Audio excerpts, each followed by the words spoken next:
भगवान शंकर के तीसरे नेत्र की अग्नि से वीरभद्र का प्राकट्य।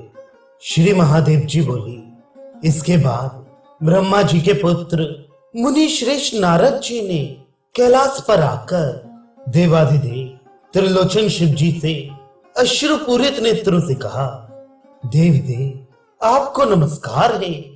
महेश्वर, मैं नारद दक्ष प्रजापति के घर से आया हूँ। आपने यह समाचार सुना है या नहीं कि आपकी प्राण प्रिया सती दक्ष प्रजापति के यज्ञ में गई हुई थी।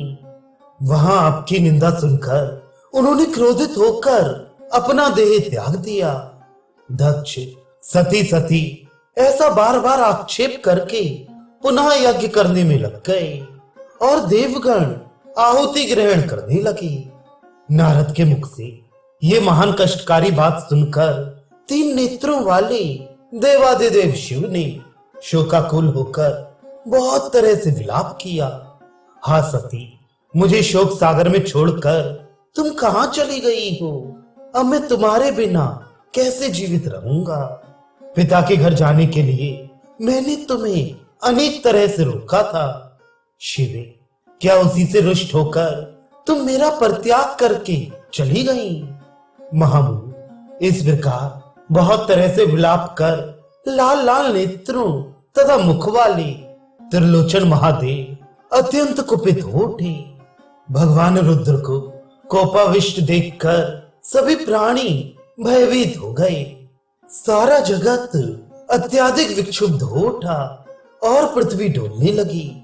उनके ऊर्ध्व नेत्र से अत्यंत तेजस्वी अग्नि प्रादुर्भूत हुई और उस अग्नि से एक परम पुरुष उत्पन्न हुआ। विशाल विग्रह धारण करते हुए वह कालांतक यमराज के समान प्रतीत हो रहा था और प्रज्वलित अग्नि के स्फुलिंगों की आभा वाले तीन भयानक नेत्रों से युक्त था। वह अपने समस्त अंगों में विभूति धारण किए हुए था।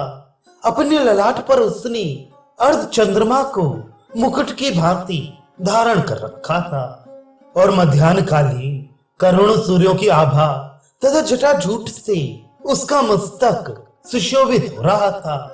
देवाधिदेव महेश्वर महादेव को प्रणाम करके तथा 3 बार उनकी प्रदक्षिणा कर उसने दोनों हाथ जोड़कर उनसे कहा, पिताजी, मैं क्या करूं?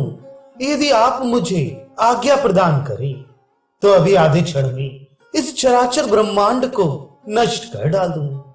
क्या इंद्र आदि श्रेष्ठ देवताओं को उनके बाल पकड़कर आपके सामने ला दूं? देवो, यदि आप कहें तो यमराज को भी मार डालूं।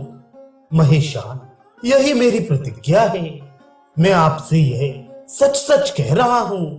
जिसके शमन के लिए आप मुझसे इस समय कहेंगे मैं उसका शमन कर दूंगा, चाहे वह सुरश्रेष्ठ इंद्र ही क्यों ना हो। यदि वैकुंठनाथ विष्णु भी उसकी सहायता करने लगेंगे तो मैं आपकी आज्ञा से उन्हें भी कुंठित अस्त्र वाला कर दूंगा। शिव जी बोले, तुम्हारा नाम वीरभद्र है और तुम प्रमथ गणों के अधिपति हो। मेरी आज्ञा से दक्ष के नगर में जाकर तुम शीघ्र ही उनके यज्ञ को नष्ट कर डालो। बस मेरा परित्याग करके जो देवतागण वहां गए हैं और उस दक्ष की सहायता कर रहे हैं, मेरी आज्ञा से तुम उनका भी निग्रह करो। मेरी निंदा करने में संलग्न दक्ष प्रजापति का भी मुख काट डालो। पुत्र, वहां शीघ्र जाओ, विलंब मत करो। वीरभद्र से ऐसा कहकर त्रिनेत्रधारी महादेव शिव ने लंबी सांसें छोड़ी। उनसे हजारों शिवगण उत्पन्न हो गए। वे सबके सब भयंकर कर्म करने वाले तथा युद्ध विद्या में पूर्ण पारंगत थे। वे अपने हाथों में गदा, खड्ग, मूसल, प्रास, त्रिशूल तथा पाषाण आदि अस्त्र लिए हुए थे। उन गढ़ों से घिरे हुए महामति वीरभद्र परमेश्वर शिव को प्रणाम कर तथा 3 बार उनकी प्रदक्षिणा करके वहां से चल पड़े।